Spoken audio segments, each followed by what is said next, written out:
कुलबेली में आपका स्वागत है। आज आप सुनेंगे आसाम की एक बहुत ही प्रसिद्ध लोक कथा जिसका नाम है ईर्ष्यालु चाचा। आसाम के एक गांव में हुमेन नाम का एक युवक रहता था। उसके पिता मर चुके थे। मां ने ही उसे पाल पोस कर बड़ा किया था। हुमेन के चारों चाचा उससे बहुत जलते थे। एक दिन उन्होंने हुमेन के घर से उसका प्यारा बछड़ा चुरा लिया और उसे मार दिया। हुमेन को जब पता चला तो बहुत ही दुखी हुआ। फिर न जाने उसे क्या सूझी, बछड़े का सर काट कर शेष शरीर को दफना दिया। पास के गांव में एक ब्राह्मण रहता था। बछड़े का कटा सर उसके आंगन में छिपाकर हुमेन ने ब्राह्मण से कहा, आपके घर से तो गौमांस की बदबू आ रही है। ब्राह्मण गरज कर बोला, असंभव, यदि ऐसा है तो मुझे गाय का मांस ढूंढ कर दिखाओ। हुमेन ने बछड़े का सिर उसके आगे ले आके रख दिया। ब्राह्मण के तो होश उड़ गए। उसने हुमेन को बहुत सा धन दिया ताकि वो इस बारे में गांव वालों को कुछ न बताए।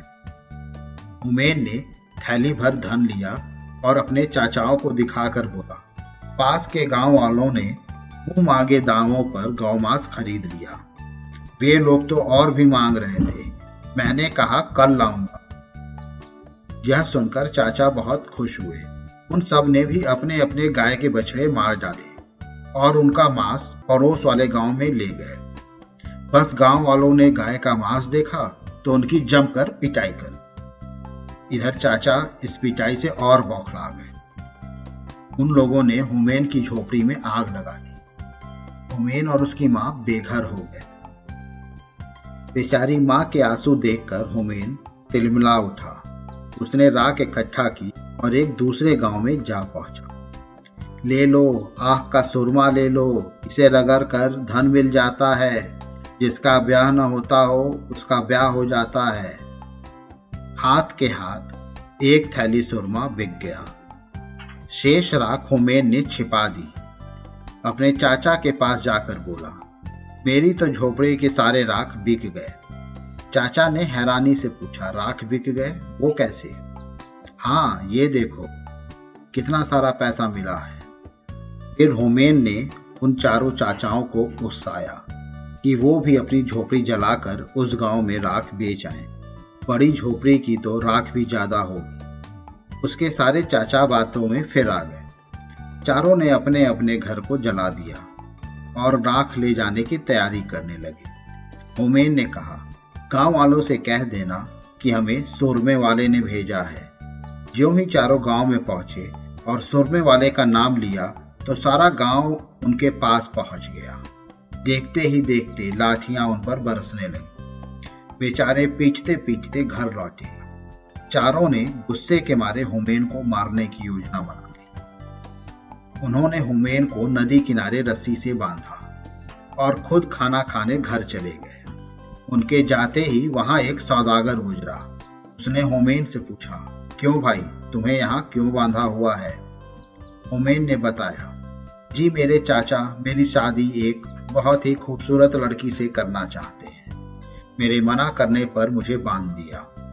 सौदागर बोला, मैं शादी कर लेता हूँ उस लड़की से, ऐसा हो सकता है? हुमेन ने कहा, हाँ। और हुमेन ने झट से उसे बांधा और उसका घोड़ा लेकर रफू चक्कर हो गया। चारों चाचा खा पीकर लेट गए। आलस के मारे उठा न गया। पिटाई के कारण उनका अंग अंग दर्द हो रहा था। नौकर से बोले, जा तू हुमेन को नदी में फेंका, हमसे तो उठा नहीं जाता।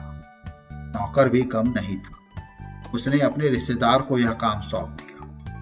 रिश्तेदार ने सौदागर को ही हुमेन समझकर नदी में फेंक दिया। बेचारा सौदागर चिल्लाता ही रह गया। नौकर ने चाचा को सूचना दी, जी काम हो गया। चारों मिलकर हुमेन की मौत की खुशी मनाने लगे। हुमेन ने पेड़ के पीछे छिपकर सब देखा और घोड़ा लेकर चाचाओं के पास जा पहुंचा। सबको प्रणाम कर बोला। नौकर ने गहरा धक्का नहीं दिया, इसलिए केवल घोड़ा मिला। यदि गहरा डूबता तो शायद बैल, गाय व हाथी भी लाता। चारों चाचा फिर उसकी बातों में आ गए। हुमेन को पुचकार कर पूछा, क्या सचमुच नदी में पशु मिल रहे हैं? हाँ हाँ, आप लोग भी ले आओ, हुमैन ने कहा। चारों चाचा आलस छोड़कर नदी की तरफ लपके।